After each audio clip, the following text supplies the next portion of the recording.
bueno, durante la maestría y el doctorado he ocupado DSC y otras técnicas un poco para entender algo general de lo que nosotros le llamamos paisaje conformacional de las proteínas, que básicamente es la descripción físico-química de todos los conformeros que la proteína visita tanto al plegarse a su estado nativo como al interactuar con otras, como con sus ligandos, sustratos o con algunas otras moléculas que interaccionan proteína-proteína, también están por ahí, fibras amiloides. Y básicamente esta descripción del paisaje conformacional se hace en términos energéticos, estructurales y bueno, termodinámicos y cinéticos en términos de deltas G, ¿sale? Para ver los estados diferentes entre ya sea proteína ligando, proteína en fibras amiloides, enzimas sustrato, etc.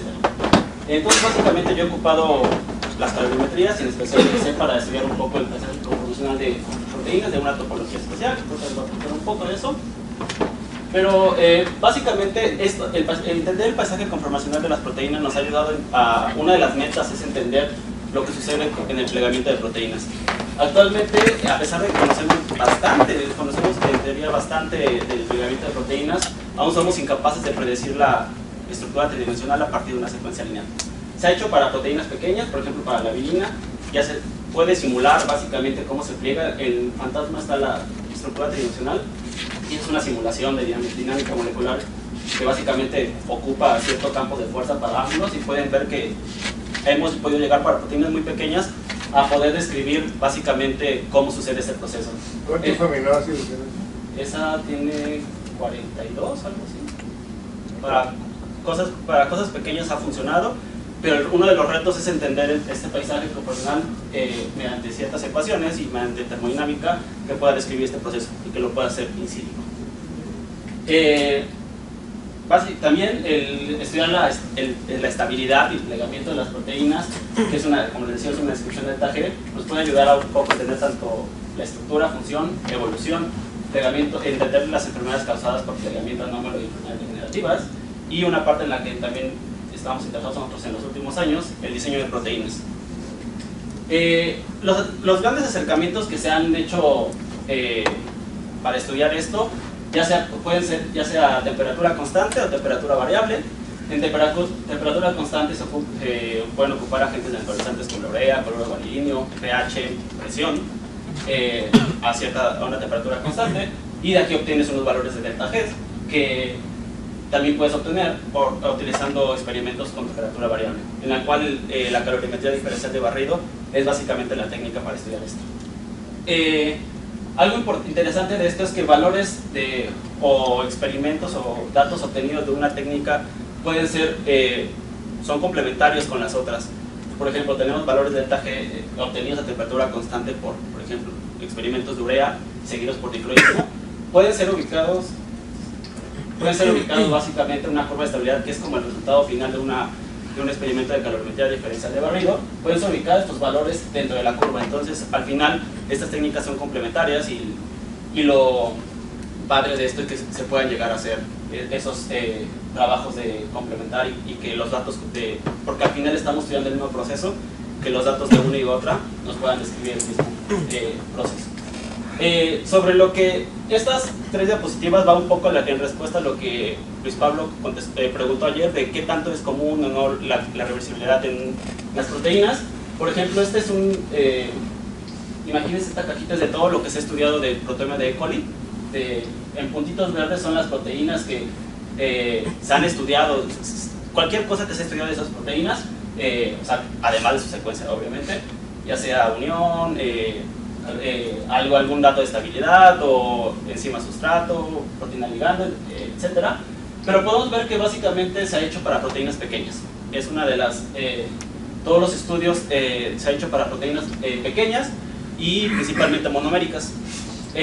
Una de las, igual si nos metemos al proteoma de E. coli, podemos ver que si hacemos una tabla de frecuencias de acuerdo al número de proteínas y de acuerdo a su longitud, podemos ver que la mayoría de las proteínas no son tan pequeñas como las que se han estudiado. El promedio está como en 250 residuos. Y además las proteínas, en este diagrama podemos ver que la mayoría de las proteínas estas aproximaciones del proteoma de E. coli son oligoméricas. Entonces realmente lo que conocemos hasta ahora de estabilidad de proteínas pequeñas y monoméricas. No es que no se conozcan oligómeros, de hecho en la siguiente diapositiva les voy a hablar un poco de qué tanto es común que se hayan estudiado los oligómeros en general en la literatura. Por ejemplo, a pesar de ya sea que sean monoméricas o oligoméricas, lo que se sabe es que la mayoría de las proteínas se ajustan a modelos irreversibles. O sea, cuando las estudiamos nosotros psicoquímicamente por cualquier técnica, y en este caso especial en DSC, la mayoría de las proteínas tienen este efecto. La proteína naturalizada se va a un estado de agregación después de naturalizarla y es incapaz para regresar a su estado nativo. Los modelos reversibles es la minoría de las proteínas. Datos específicos, por ejemplo, de todo lo que se conoce de datos que se han encontrado de proteínas, la mayoría son 94 monómeros, 37 dímeros. Todos estos son como los estados oligoméricos que se han estudiado, y podemos ver que la mayoría realmente sí es muy raro encontrar. Lo que hemos estudiado es raro encontrar modelos reversibles, pero eso no quiere decir que sí la reversibilidad sea un fenómeno raro. Tal vez solamente es falta de exploración, que es como en lo que yo me estudié en el doctorado. Y por ejemplo, si estudiamos, este trabajo es muy bonito porque, por ejemplo, estudia diferentes familias de proteínas de diferente tipo y analizan diferentes condiciones de amortiguadores y de condiciones experimentales, y ellos analizan básicamente qué tan común es la reversibilidad de esa familia de proteínas. Por ejemplo, podemos ver que ellos lo clasifican entre irreversible, parcialmente reversible y reversible, el desplegamiento. Podemos ver que en cuadritos negros esos son los modelos que, bueno, las condiciones en las cuales ellos encuentran que el proceso es completamente reversible. Entonces podemos ver que realmente los cuadritos negros son lo menos común, es lo menos poblado. Entonces podemos ver, por lo tanto, algo que no sea completamente reversible no permite la determinación de parámetros termodinámicos al equilibrio, y por lo tanto la caracterización físico-química de la que les habló el doctor Miguel ayer, que les voy a hablar un poco más al rato, no se puede realizar para esas proteínas. Además, un poco también ayer haciendo en la noche un poco de minería de datos, buscando en todos los reportes. Por ejemplo, hay 6.875 reportes que se ha estudiado el desplegamiento térmico por cualquier técnica. En específico por DSC hay 1.626. Y de esas proteínas únicas, o sea, me refiero a que puede haber una isosima, heterosofosfato isomerasa, RNasa, etc. O sea, ese tipo de proteínas únicas, solamente 262, que de hecho es esta lista que les pongo acá.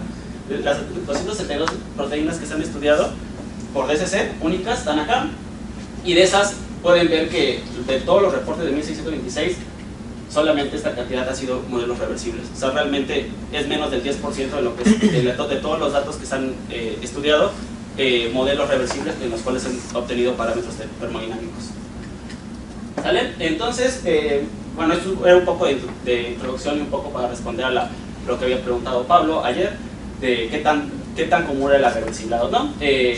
Ya vimos que no es común, y básicamente esto es importante porque si recordamos un experimento básico de DSC, tenemos un primer experimento en el cual es la línea base física, o sea, amortiguador contra amortiguador en nuestras celdas. El segundo experimento es la muestra, y en el mejor de los casos tenemos una traza así bonita, en la cual el área representa el delta H, el valor de Tm es el valor máximo de CP, y la diferencia, si pueden ver aquí dos líneas, la diferencia entre el CP nativo y CP desnaturalizado es lo que le llamamos delta CP. Ese parámetro es como muy importante para determinar lo que es la curva de estabilidad, que ahora vamos a ver.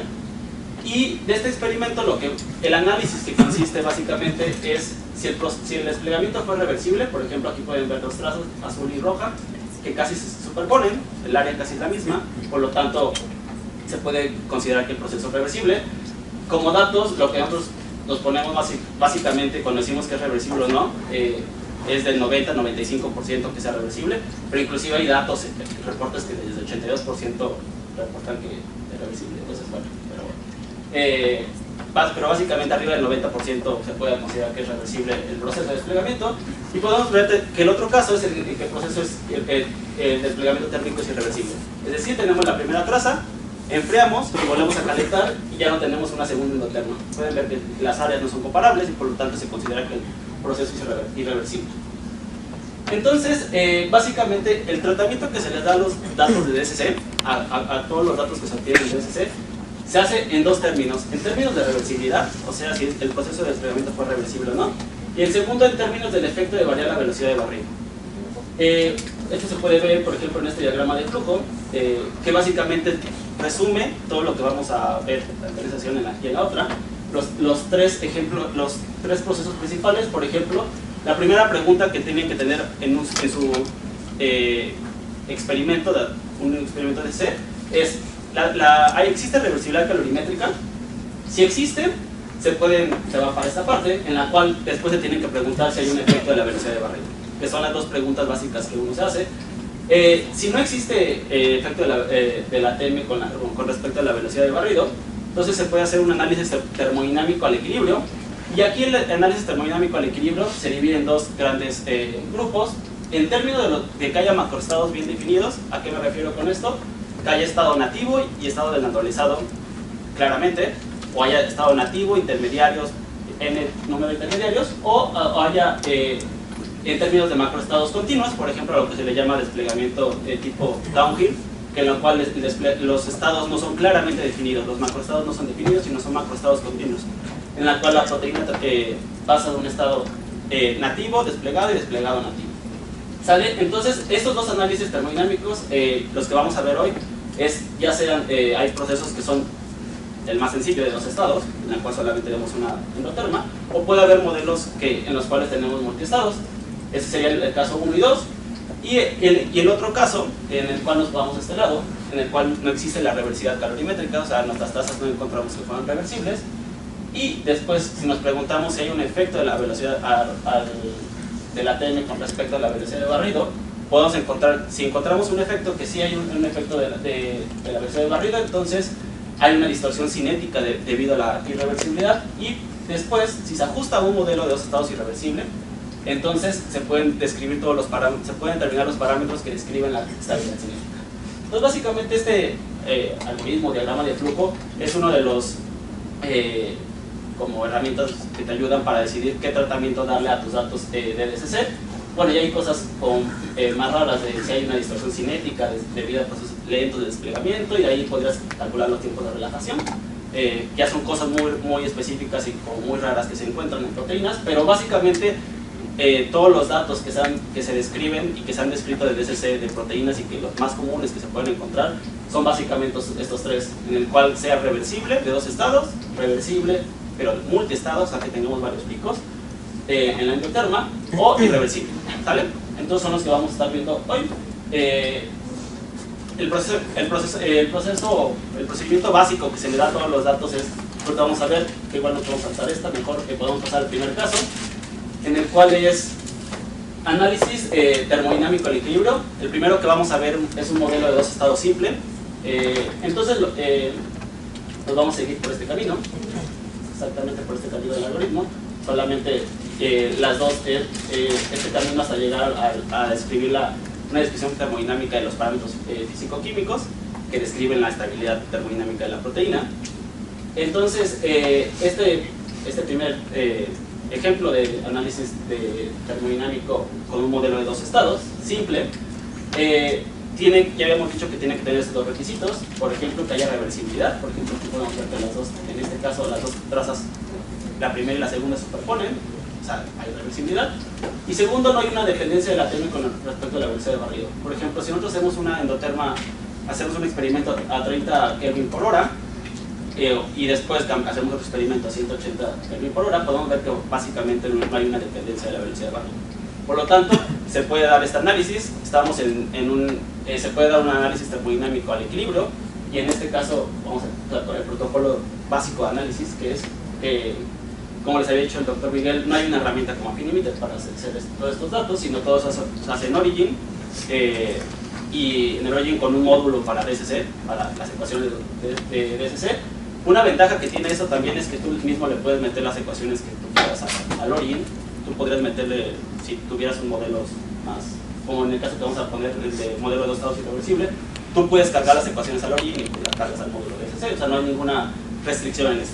Mientras que las tú puedas cargar, tú puedes cargar modelos que tú quisieras. Entonces, básicamente, para quien no ha visto como esta parte de la ventana de Origin y de DSC, tenemos una ventana que es el menú de edición y análisis de las gráficas, de los datos termodinámicos. Hay un control principal de DSC, que es este, de hecho es el módulo, algunos de ustedes pueden tener Origin, pero este módulo es el que es el especial de DSC. Hay uno igual, bueno, parecido para ITC, pero es el de DSC, en el cual te permite trazar, manejar las trazas calorimétricas, y después el panel gráfico, que es como lo que, la ventana, la interfaz gráfica para nosotros trabajar. Entonces, el primer punto que tenemos que hacer es abrir los datos que se analizarán. En este caso, recuerden que vamos a empezar con un modelo de los estados simple, en el cual ya previamente, esto ya lo sabemos que previamente hay reversibilidad en el proceso y además no hay un efecto de la velocidad de la. Entonces, en este caso vamos a elegir las dos trazas. Tenemos que cargar tanto la muestra como la línea base, o sea, el amortiguador, y al cargarlas tenemos estos dos. Aquí está la traza del amortiguador y la de la endotérmica. Estas dos, normalmente uno checa que cuando abre las dos primeras gráficas obtenga estos datos, por ejemplo, que te habla de la velocidad de barrido, que las dos trazas hayan sido a la misma velocidad de barrido para que sean equiparables los dos experimentos. Entonces es algo que también te fijas normalmente siempre que lo abres para que estás abriendo las mismas cosas, para que sean comparables los datos. Entonces, lo primero que tienes que hacer, lo que hacemos es restar la línea básica física del amortiguador. ¿Sale? Entonces hay que restar la línea, o sea, el amortiguador, hay que restárselo al de la proteína. Entonces, básicamente es en esta ventana que es restar la referencia, o sea, la línea base. Seleccionas cuál de las dos es tu línea base. Al hacerlo te va a quedar una cosa más o menos así, en la cual pueden ver que ya no tenemos el amortiguador, se la restamos a la de la proteína. Esta es la traza que vamos a estar trabajando para hacer la normalización de proteína y después para ajustar todos los modelos, el modelo que queramos hacer, pero eso siempre lo tienen que hacer a todas las trazas, ¿sale? Lo segundo que hay que hacer, ya alguna vez que tienen, ya le restaron la línea física a estos datos, es corregir por tiempo de respuesta. ¿A qué me refiero con esto? A ciertas velocidades de barrido el equipo, en lo que está calentando el equipo y lo que realmente la celda está midiendo, hay una pequeña diferencia de temperatura, ¿sale? Entonces, hay, por ejemplo, a velocidades de barrido muy bajas, o sea, en lo que está la tasa de calentamiento es muy lenta, el tiempo de respuesta, o sea, el equipo le alcanza a responder al mismo ritmo que en el que está calentando.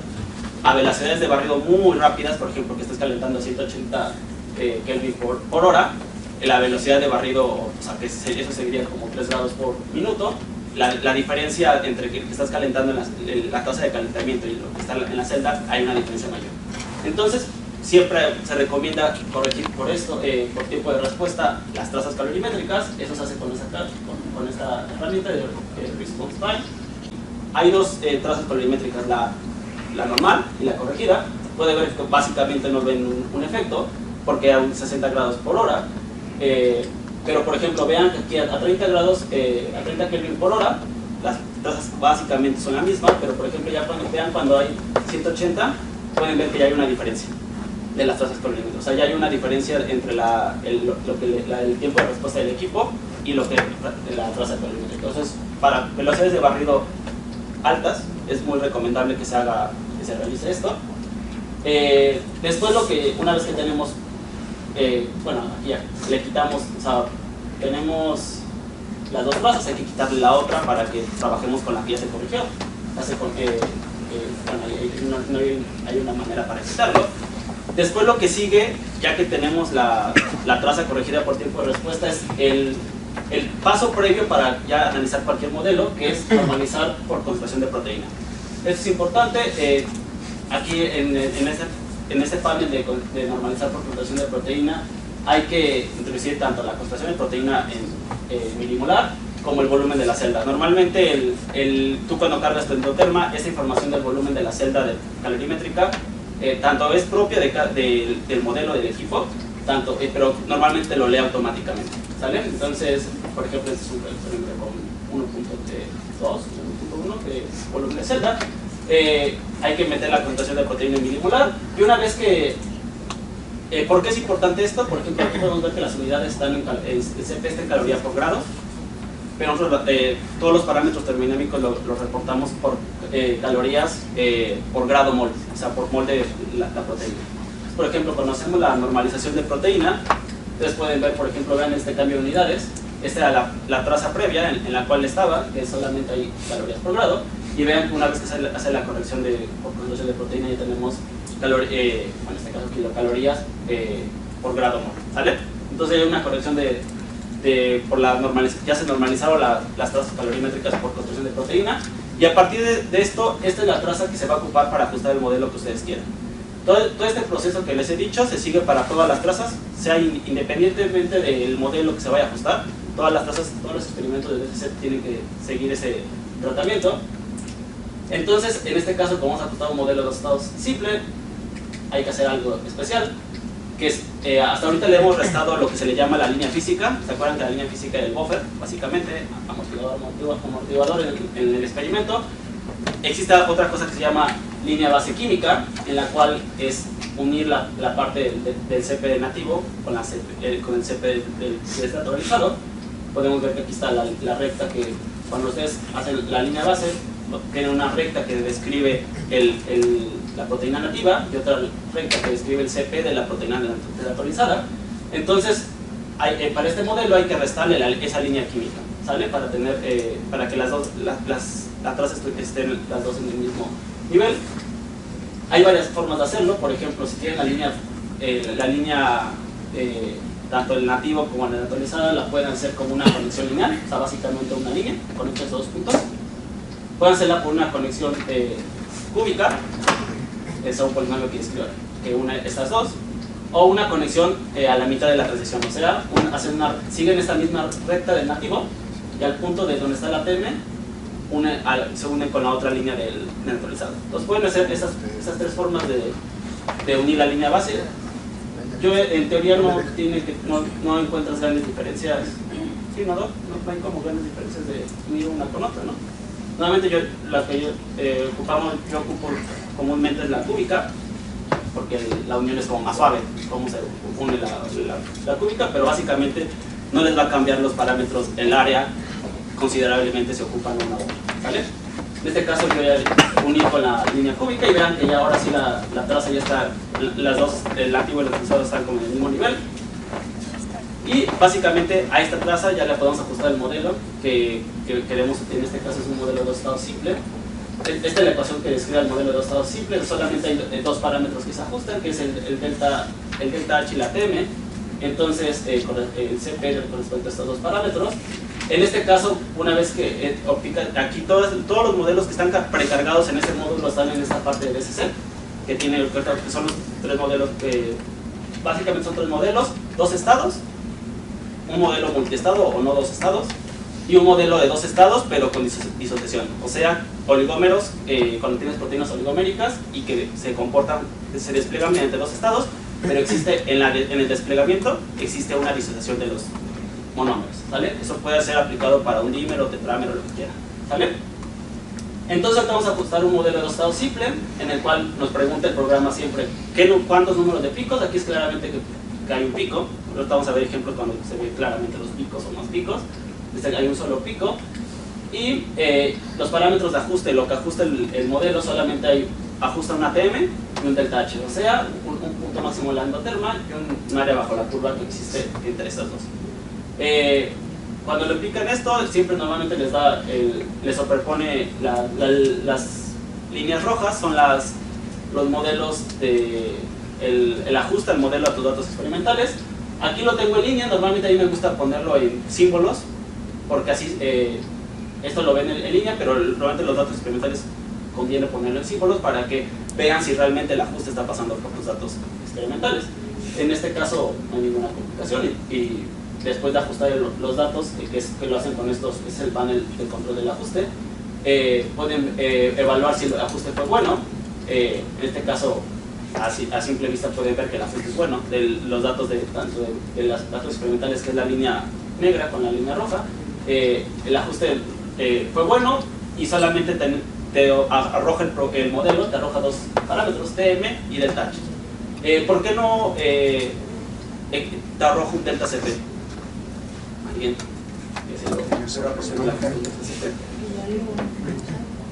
Justo, porque ya le quitamos esa diferencia que existía entre uno y otro, ¿vale?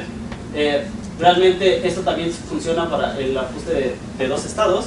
Por ejemplo, ahorita que vamos a ver un caso de transiciones de lípidos, normalmente las diferencias en lípidos no tienes una diferencia grande de TCP, por lo tanto solamente puedes obtener un ATM, o sea, un punto de transición y un delta H, o sea, un área bajo la curva, ¿sale? Entonces el primer modelo es como de los más sencillos, ¿no? Solamente te da dos parámetros, TM y delta H. Realmente el que nos interesa para una descripción físico-química mayor es un modelo de dos estados, pero que incluye un delta CP, o sea que puedas ajustar un parámetro del CP. Porque ahorita vamos a ver que el delta CP es como el parámetro principal que describe la curva de estabilidad. La forma de qué tan grande o pequeña es la curva de estabilidad es uno de los parámetros principales del delta CP. Entonces, podemos pasar al segundo caso, no sé si tengan dudas hasta aquí del primero, del modelo de dos estados. ¿No? ¿Nos pasamos al otro? Bueno, el segundo caso es un modelo de dos estados, exactamente un modelo de dos estados. Bueno, el segundo caso de análisis termodinámico es el mismo modelo, de hecho es la misma traza, pero ahora con un modelo de dos estados delta CP, o sea que incluye el parámetro de CP en la ecuación de ajuste. O sea, seguimos en esta parte del diagrama de flujo, seguimos en el mismo caso de 1, este es el caso B, con delta CP se incluye. En este experimento igual se cumple lo mismo, que sea reversible y que además no hay un efecto con la velocidad de barrido. Básicamente la primera parte de lo que les había dicho es exactamente cargar los datos. En este caso supongo que era lo que se estaba refiriendo. Esta es la línea física, la línea base y la línea endoterma. Después hacemos lo mismo, restamos la línea base. Hasta aquí no ha pasado nada, corregimos por tiempo de respuesta, por el tipo de velocidad de barrido que se haya ocupado en el experimento. Normalizamos por concentración de proteína, es la misma concentración de proteína, y ya tenemos un modelo, tenemos una traza normalizada por concentración de proteína. Le pasamos a una traza que ya está el CP, ya está en términos de calorías por mol de proteína. Entonces aquí vamos a ajustar un modelo, esa es la ventana que les aparece normalmente en la ventana de DCC, tiene un modelo de dos estados. Tiene dos opciones, que ustedes le pongan dónde está la TM y dónde está, que la detecta automáticamente, y también pueden simular. En todos estos tres, en esos tres modelos, ustedes, el programa les permite simular, por ejemplo, ustedes a ciertos valores de delta H, ciertos valores de TM o de delta CP, depende del modelo que elijas. Tú puedes simular las endotermas con los valores que tú quieras. También les permite el programa para hacer esto. En este caso solamente te da dos estados, no dos estados, o sea, un modelo multiestados y dos estados con delta CP, ¿sale? Y este de dos estados con disociación, que es un caso especial de un modelo de dos estados, en el cual involucra, es una generalidad del modelo de dos estados, pero ahora involucra oligómeros, o sea que la proteína se asocia, tiene un cierto grado de asociación entre los monómeros. Entonces esta es la ecuación del modelo con delta CP. Por ejemplo, hay algo importante que les puse acá que notaran, es que en este modelo no se le resta la línea química, no tiene caso restar la línea química, porque realmente lo que nos interesa es determinar esa diferencia entre el CP del nativo y el CP del naturalizado. Con este modelo, igual les va a preguntar el número de picos, o sea, cuántos picos ustedes tienen en la endoterma, en este caso es 1. Aquí vean que ya hay más parámetros que se ajustan. Está el valor, este BL1 es una recta de la parte nativa, es un valor de la ordenada de origen de la parte nativa. Y ya tienen TM, delta H y delta CP, ¿sale? Entonces el ajuste, después de en este panel de iteraciones, le ponen para que haga ciertos números de iteraciones el programa. Pueden ver que, por ejemplo, en este caso ya se ajustó exactamente el modelo, ya se ajustó un modelo de dos estados con delta CP, incluye el delta CP con valor. De hecho, el delta CP tiene sentido, o sea, si les dieron delta CP negativo, no tiene ningún sentido físico-químico que les den esos valores. En este caso ya tienen los valores de tanto BL1, que es básicamente lo que te describe es la línea nativa, o sea, para dónde empieza el ajuste. Esos parámetros realmente no es como importante reportarlos, sino más bien que los valores reportados, o sea, lo que importa reportar es el valor tanto del ATM, el delta H, y ahora ya tenemos un valor de delta CP. Bueno, y ahora ya que tenemos esto, básicamente lo que se hace es repetir el mismo procedimiento, pero ahora con diferentes compresiones de proteína. Debe ser estrictamente siempre tener datos de delta CP positivos. Es tener la línea base, bueno, la que se ve línea base inicial, línea base final, diferente, ¿no? Desfasados. Sí. Y si por alguna razón salen al revés, o sea, que yo tuviera un delta, exactamente, sí. ¿A qué probablemente correspondería eso? Por ejemplo, efectos de agregación, depende del calorímetro. Por ejemplo, en los de capilares no se ve normalmente el efecto de caída, ya se como que caiga, pero en los no me acuerdo el modelo, pero los que son de celda de 1 punto y tantos mililitros, luego se ve ese efecto de caída, de caída, podría deberse agregación, un poco debido a un efecto de agregación que debería ser mínimo para que pudieras observar la reversibilidad, ¿no? O sea, debería ser. No sé si hay otro efecto que pudiera tener ahí. A lo mejor el delta CP puede ser muy cercano a 0. Sí, cuando las diferencias son muy pequeñitas de delta CP, o sea, cuando esta diferencia es muy pequeña, te puede pasar eso, que los valores de delta CP del ajuste te los den negativos, pero es porque la diferencia, la diferencia del nativo y del activado es muy pequeña, que sí puede pasar. De hecho, si tratas las de lípidos, son ahorita vamos a ver, son casi el CP de los muy pequeños, y en eso te podría dar ese efecto. Pero normalmente ves casos así, en los que tienes una diferencia considerable y el delta CP pues, te da positivo y que tiene sentido con eso. Bueno, lo que les decía, que algo que se hace después es, como cualquier experimento, realizar repeticiones para ver si los parámetros que está determinando, o sea, reportar los parámetros con una sola endoterma, pues no tiene tampoco mucho caso, porque no sabes si realmente a pesar de que sea bueno, o sea, en teoría te deberían dar los mismos datos con diferentes condiciones. Por eso lo que se hace es repetir el mismo procedimiento variando la composición de proteína. Por ejemplo, en este caso yo varié de 2.2 a 3.2, que son 15 órdenes de magnitud, o sea, cambias mucho la composición de proteína, porque después, aquí están las trazas sin normalizar, pueden venir por las unidades, después al normalizarlas todas deberían coincidir, porque están normalizando por composición de proteína, y por lo tanto los parámetros te deberían dar los mismos, porque no es independiente de ya una vez que normalizaste por composición de proteína, te deben dar los mismos parámetros.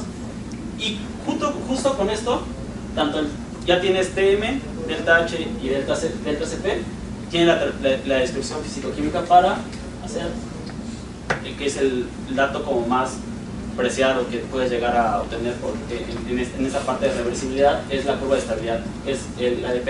La curva de estabilidad es la dependencia del delta G con respecto a la temperatura. O sea, ¿cómo varía el delta G? Con respecto a la temperatura. Para eso necesitas un valor de delta H, un valor de delta CP y un valor de TM.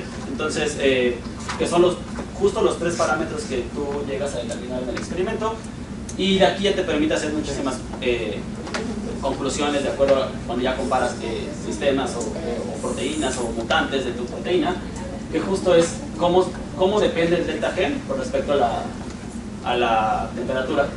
Justo si se considera si diera una consideración que el delta CP es 0, o sea, la diferencia es 0, esto no sería una curva, la curva sería una recta, sería algo recto, ¿vale?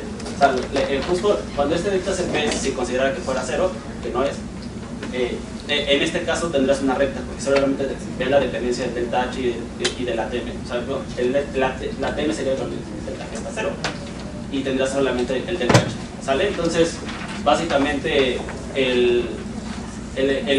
uno de los efectos que se ha visto, bueno, que se conoce de proteínas, es que el delta CP justo no es 0 y es positivo, y por lo mismo tiene esta curvatura, la curva de estabilidad. No solamente tendrías un valor de TM, o sea, un valor en la cual las poblaciones de nativo y de naturalizado son las mismas, sino que se le llama TM en calor, que es la más comúnmente que estamos sí, y en ese caso, ¿por qué hacer el primer modelo que nos mostraste? Donde normalizaste los TP. Sí, normalmente se lo haces cuando no sabes un modelo, o sea, solamente quieres calcular un área muy general, pero si tienes datos que son reversibles y que están al equilibrio y puedes determinar los parámetros, pues haces el modelo con delta CP. O que en el caso también que tuvieras un delta CP como muy cercano a cero, pues haces un modelo de dos estados. Sí. Gracias. Sí. Y lo que les decía, que normalmente esa ATM es la que más comúnmente reportamos y conocemos que se reporta en proteínas, pero existe otra, este mismo efecto del delta CP con el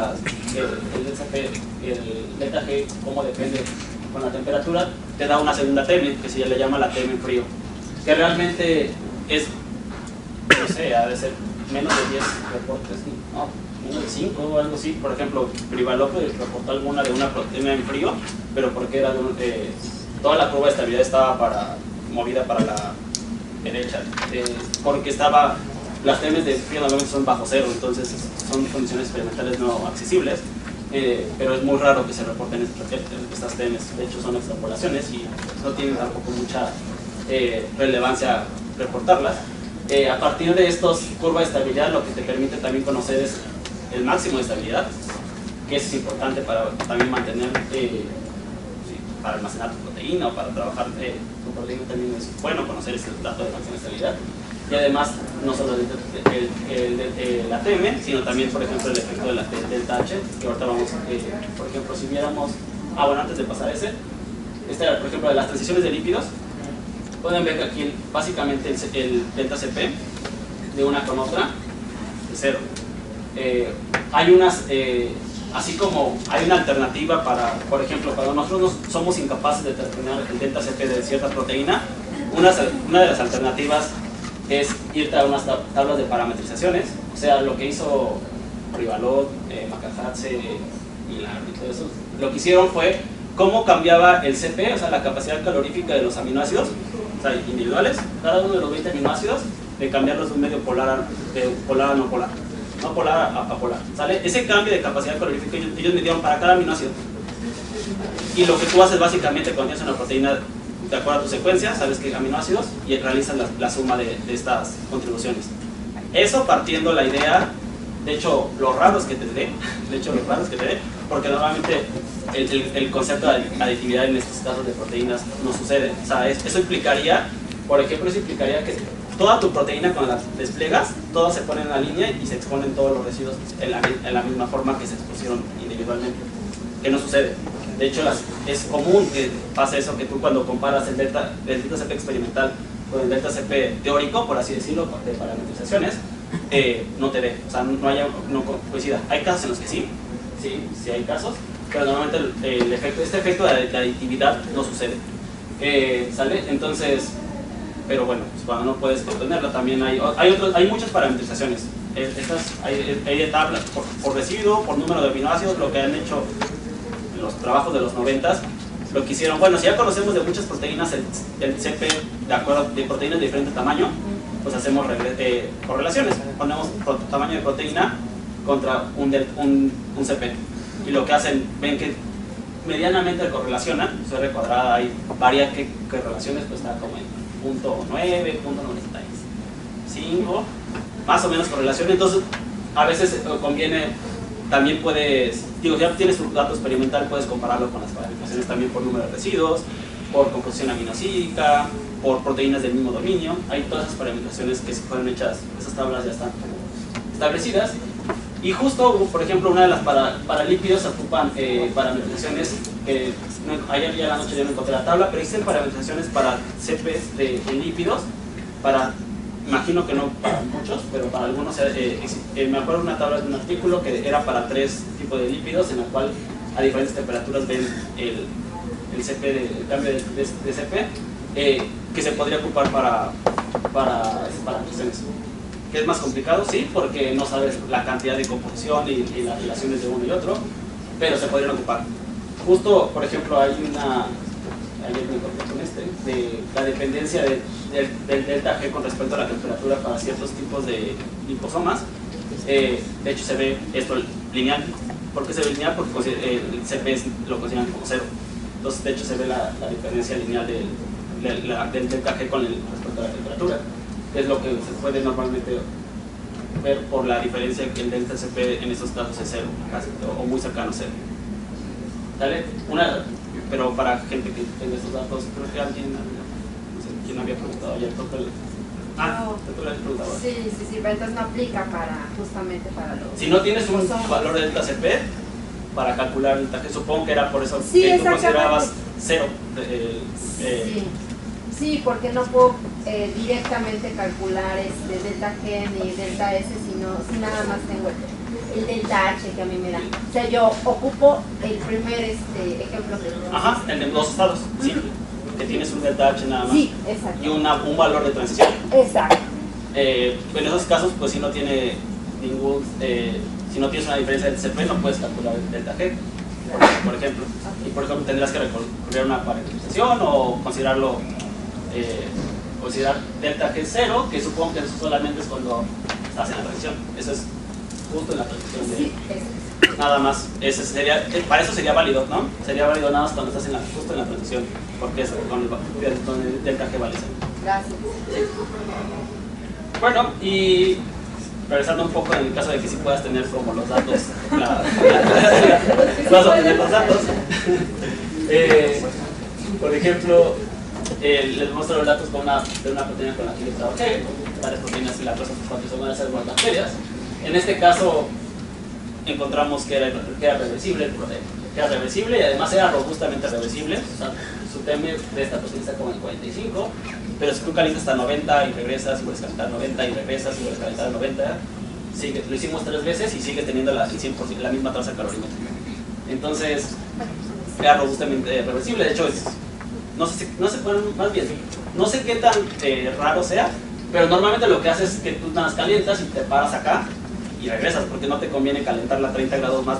¿En qué sentido? Cuando puede haber modificaciones, puedes dañarla mucho más, puede haber modificaciones que va a ir hasta más grados, pero bueno, nosotros lo hicimos nomás por curiosidad.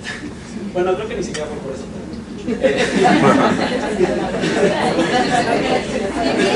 Creo que más bien no le cambié la temperatura. No. ¿De qué bicho es este? Esta es de una la bacteria se llama Pneumococcus radiodurans. Sí, vive en condiciones extremófilas. Por ejemplo, sobrevive, no me acuerdo las unidades en que se mide la radiación, creo que Grace. Entonces nosotros aguantamos creo que 0.02 o algo así, y aguanta como 300 de ¿sabes? Y se mantiene viable todo. Justo esa es una de las proteínas que yo elegí, porque nosotros pensábamos que iba a ser como pues, una televisión gigante y todo super, bueno, que sí resultó súper padre esa proteína, pero justo tiene una TM45. Eso es un buen ejemplo en la cual organismos termófilos no deben por qué tener TMs elevadas. Es un concepto que nosotros tenemos, que todas las TMs de proteínas derivadas de organismos termófilos deben tener TMs elevadas. No es el caso, porque hay otros mecanismos de termostabilidad que involucran. De hecho, es una de las conclusiones por las cuales llegar a conclusiones evolutivas a partir de parámetros termodinámicos, o sea, a mí no me gusta como en general, porque eso implica un concepto de una teoría adaptacionista completamente, de que todos ciertos parámetros fueron algo, la evolución, para tal, y pues no pasa así, ¿no? Que sí puedes llegar a realizar un poco de conclusiones evolutivas, sí, pero con sus ciertas... pero no porque fueron hechos para tal. un camino. Y otra cosa que te enfrentas en eso, que es una discusión muy común y que es actual, esa discusión, es que discutir parámetros termodinámicos con respecto a teorías evolutivas implicaría, por lo tanto, que sean heredables. Y por lo tanto, si son heredables, tendrán que ver qué es un carácter, cuál es el carácter del delta H. Pues no, o sea, sí es complicado esa conclusión. O sea, es interesante, pero hay que llevarla con cuidado si algo está más o otro. Entonces, pero bueno, es una discusión muy padre eso, ¿no? Pero bueno, revisando este modelo, que es una proteína que obtuvimos, este modelo, sabemos, nuestra proteína es un dímero, o sea, el nativo es dímero y se despliega, sabemos que esta proteína, por otros experimentos, también por ejemplo, por dicorismo circular, obtenemos solamente una transición, por eso son complementarios unas técnicas con otras. Tenemos un modelo de N2 a 2D, que es exactamente una generalización del modelo de dos estados, pero incluyendo estado de condensación. De hecho, esta ecuación, la N, es el número de subunidades que tengas. Si aquí le pones 1, se convierte en un modelo de 2 estados del otro que tenemos, ¿sale? Entonces una generación de n, y esto puede ser aplicable para otros estados oligoméricos, ¿sale? Pero entonces aquí también, por ejemplo, en esta parte podemos ver que claramente se ajusta bien este modelo, la línea pasa por los puntos, o sea, se ajusta bien. Y entonces a partir de aquí hay otra cosa que es importante, por ejemplo, en el experimento de calorimetría, para comprobar si algo es de 2 estados. Una de las cosas es comparar algo que se llama delta H de Van Hoff y delta H de calorimétrico. Básicamente el delta H calorimétrico es el área bajo la curva, lo que tienes, y el delta H de Van Hoff, en el delta H de Van Hoff tú ya involucras un modelo, o sea, tú asumes un modelo. Entonces, si estos dos parámetros coinciden a una cierta, con esta predicción que Privalov también hizo, que de ese cociente delta H de Van Hoff que involucra un modelo, o sea, algo, tú estás asumiendo que algo pasa algo, y un delta H calorimétrico que no involucra un modelo, solamente es el área bajo la curva. Si este parámetro te da este cociente que depende del número de unidades, que en nuestro caso era un dímero, o sea, que tendrá que salir este cociente 1.33, que salió cercano, por lo tanto, es una de las formas que se llama criterio calorimétrico para comprobar si algo de 2 estados. Si proteína cumple esto, normalmente esta parte es 1, o sea, se generaliza que el criterio calorimétrico es 1 porque es para proteínas ya sean monoméricas o que se despliegan solamente en un dominio, o sea que se despliegan en un dominio completamente nativo a desvirtualizado. Si esto cumple, es una de las pruebas máximas que haces en tus datos calorimétricos. De hecho, encontrar estos parámetros nos llevó muchísimo determinarlos bien. El criterio calorimétrico se cumple, puedes estar seguro que tu modelo que estás ajustando de 2 estados y que realmente corresponde a la realidad que está pasando en la proteína, ¿sale? Entonces, a partir de eso nosotros pudimos obtener las curvas de estabilidad. Además teníamos datos de dicorismo, o sea, si ustedes pueden tener en las transiciones de dicorismo, pueden calcular un delta G, asumiendo un cierto modelo y una cierta cosa de equilibrio. Y aparte teníamos todos los parámetros derivados de la calorimetría, entonces eso podíamos como impactarlos en crear una curva de estabilidad, que aquí, por ejemplo, aquí están los valores de delta G, simbolitos. Estos puntos son otros experimentos de dilución y de visualización que no vale la pena ahorita mencionarlos, pero por ejemplo es algo interesante que ya se había visto y que ya habían algunos reportados para proteínas, que normalmente las proteínas, eso también es un poco intuitivo, que no viven en su máxima, las proteínas no están en su máxima estabilidad en el organismo, ¿no? Por ejemplo, normalmente viven a una estabilidad en la curva, estas franjas que te pongo acá son las temperaturas óptimas de crecimiento del organismo, que donde llevaron las proteínas. Podemos ver que realmente todas las proteínas, a pesar de que son organismos de diferentes hábitats, están en un cierto rango de estabilidad. O sea, no viven en esa parte de estabilidad máxima, sino los organismos están en un mismo rango, en un rango muy estrecho de estabilidad, las proteínas. Y eso se ha visto para otras proteínas que se han determinado. Entonces, es algo también interesante cómo, a pesar de todo lo que podamos llegar o no decir o no decir de la evolución, pues hay cosas que coinciden que no, probablemente no tengan algún sentido relacionados, ¿no? Esa es la franja de temperatura a la cual, ¿qué? Es una temperatura óptima de crecimiento, en la cual la proteína, el bicho, son las bacterias, se reproducen, se replican. Entonces ahí tú me estás diciendo que en la temperatura óptima la proteína una parte está desplegada y otra parte está No, pero No, porque si fuera eso, tendría que ser acá. Ah, ok. Acá el valor de toda la parte de arriba de la curva del delta G es positivo. Okay. Entonces, Por lo tanto, la tanto, el proteína- estado nativo es el estado. Sí, Toda la evolución. sí, de hecho si ustedes, hay algo que hemos siempre querido hacer como que el área con la curva del 0 para arriba, la curva de estabilidad, te podría hablar un poco de, no sé cómo decirlo, como de la cantidad de espacio que pueda la proteína visitar, o sea, la cantidad de qué tan estable podría ser la proteína en cierto temperatura. Espacio conformacional. En ambos casos la proteína está en el estado nativo, pero la conformación precisa a 1545 probablemente no sea la misma. Exacto. Pero en ambas es nativo. En nativo. Y eso también un poco comprueba de que los estados nativos no son estados únicos. Claro. O sea, los estados nativos que nosotros vemos en cristalografía y eso, pues es una fotografía, exactamente es un modelo que se ajusta a una cierta fotografía. De hecho, Yo diría si que nos es- vemos más, Ajá. Y también podría ser, por ejemplo, que si estás en el máximo, cualquier cambio en la temperatura representa un cambio sí, muy alto en el delta G. En cambio, si está en el área que no está en el máximo, no es tanto el cambio al ver un cambio de temperatura. de hecho también tiene implicaciones, por ejemplo, que las No, al revés, ¿no?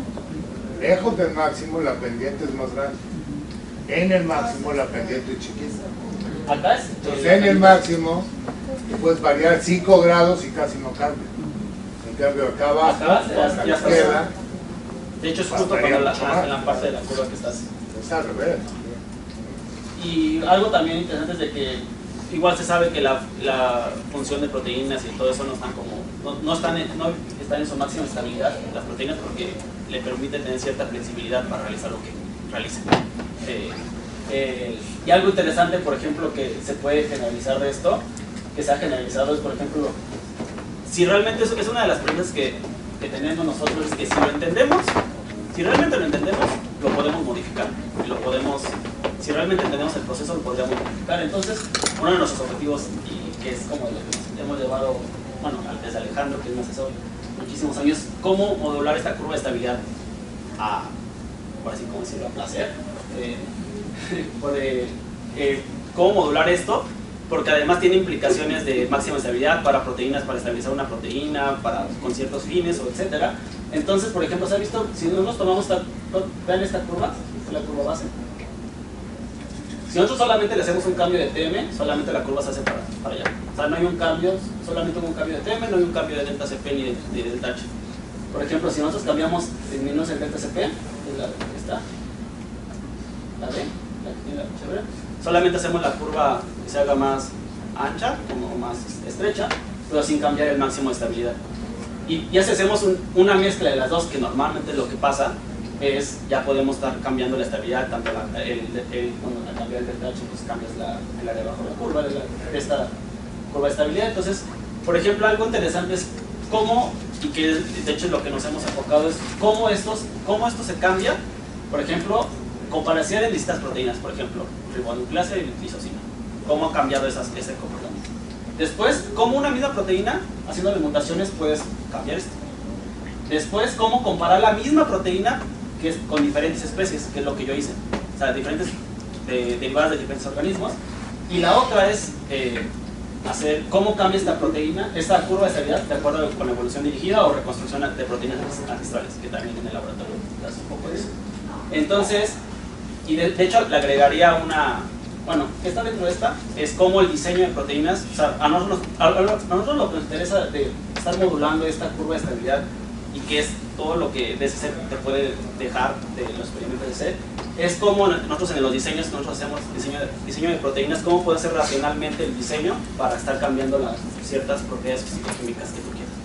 Que es uno de los que, a pesar de lo que tenemos muchos datos, pero aún entendemos poco y no entendemos poco. O sea, cuando digo eso, mi jefe me feo, pero pues sí, aún no somos capaces de modular realmente esto. Aún no somos como capaces de pensar, y eso implica que no lo entendemos completamente aún todos los efectos que suceden. Y pues son, por ejemplo, por eso los efectos de aditividad de las tablas de parametrizaciones pues no se cumplen, porque en sí en proteínas no puedes, lo que dice el doc de la suma, ¿cómo es? El todo no es la suma de las partes. Todo no es la suma de las partes. Entonces eso no se cumple, porque pues sumar residuos también, o sea, ya tiene mayor implicación de qué ambiente está uno y el otro, pero bueno, es algún día lo que nosotros quisiéramos hacer como hacerlo más racionalmente. Y que por ejemplo hay un caso específico de la antropología que yo trabajo, que son barriles steam. Por ejemplo, aquí les pongo en verde, son un tipo de barriles steam que son las alfa-amilasas. Pueden ver que son proteínas naturales, o sea, pueden ver que hay comportamientos distintos, o sea, hay proteínas, por ejemplo este de termófilo, una cosota de curva de estabilidad. En rojo son las proteínas que yo trabajé, y aquí tengo proteínas de, por ejemplo, este es un organismo psicrófilo, así que es bien poco estable la proteína. De hecho, también, aunque no tengas este dato de la proteína, muchas veces ustedes saben que su proteína no es estable en ciertas temperaturas, pues tú lo ves y la agarras y ya la ves feo y ya tienes agregada. Entonces, esta es una familia, y después, por ejemplo, aquí hay otra familia de proteínas azules, que son las que también trabajo, que son bacillus team diseñados. O sea, son proteínas completamente diseñadas, de nuevo. O sea, si tú agarras la secuencia de esto y la metes y le haces un blast, no te da nada, porque son proteínas completamente, no se parecen a nada. Pero todas se plegan, todas estas se plegan en la misma topología. De hecho, si tú haces el RMSD... No solo eso, reversible. Sí. No, pues sí, para tener este dato... O sea, tienes una proteína que no existe, y es reversible. Y es reversible. Sí. Y de hecho, para tener esta curva tienes que ser como tener esos valores, que sea reversible y que esté las condiciones al equilibrio. Y justo, por ejemplo, si haces solamente del barril del RMSD de los barriles o las alineas estructuralmente, es súper bajo. O sea, por ejemplo, entre estas familias de proteínas, el RMSD es menos de 1 angstrom. O sea, en cadena principal es básicamente lo mismo. Que también el RMSD es una manera para comparar. Pero bueno, la cosa es que la misma topología puede, a las conclusiones que puedes llegar es que la misma topología puede tener una gran variedad de ciertos comportamientos de la curva de estabilidad. Y además, una de las cosas que nosotros nos ha interesado y que de hecho lo que me dediqué fue en esta misma familia de proteínas que tenemos, que en el caso que ahorita les voy a mostrar después de la comida, es proteínas reversibles y irreversibles. O sea, la misma familia de proteínas, la misma proteína derivada de dos organismos se comportan fisicoquímicamente diferente. Entonces, una de las ideas es, ¿qué podemos aprender de esas? O sea, ¿por qué unas son así y otras son así? Entonces, de hecho, curiosamente, esta proteína, no fue de las primeras proteínas estudiadas, pero de las conclusiones que nosotros llevamos de estas 3 proteínas, nosotros propusimos 5 propiedades que relacionaban con la reversibilidad en este tipo de topologías. Pero en todos nuestros análisis, siempre esta proteína nos daba, o sea, siempre en nuestras predicciones, esta proteína se tenía que comportar como irreversible, no tendría que pertenecer al otro grupo. Pero en la literatura estaba reportada como irreversible. Entonces, al final así publicamos todo el trabajo, pero siempre hicimos énfasis de que había un puntito que no se nos salía. Entonces, después de convencer a mi jefe de pedir esta proteína, la analizamos y es reversible. O sea, realmente las predicciones que teníamos sí pegaba. Lo que creemos son las mismas condiciones del trabajo, la única diferencia es que no sabemos el tiempo de almacenamiento de la proteína. Porque si sabemos que si nosotros la proteína la metemos un mes después que la almacenamos y la metemos a DC, se vuelve irreversible. Entonces, creemos, esa es la única que creemos, que más bien no es un error de los autores, sino bueno, además los autores son los que han estudiado como toda esta topología, sino más bien fue una cosa de que, pues, el almacenamiento, porque todo lo demás es igual. Entonces, básicamente lo que no es creíble. O sea, porque almacenarla la va a volver reversible. No, irreversible. Da igual. Da igual. Sí, bueno, no puede ser. Es tanto como decir que la reversibilidad y irreversibilidad no es inherente a una cierta secuencia, a una cierta familia, a una cierta estructura, sino que depende del tiempo que la tuviste en el refrigerador. Pues eso no puede ser. Pero efectos cinéticos. Eso puede ser, pero entonces ya no es la misma proteína. Bueno, sí. Entonces sí. Bueno, sí. Pero la misma secuencia que tienes al metal. Sí, no, se derivatizaron las cisteínas, sí. todo lo que tú quieras. Sí. Ya no es la misma proteína. Desamigaciones, bla, bla, bla. Pensar lo que quieras, no se trata de eso. Ya acabas de hacer creo que va a ser una... Entonces una pregunta sexo de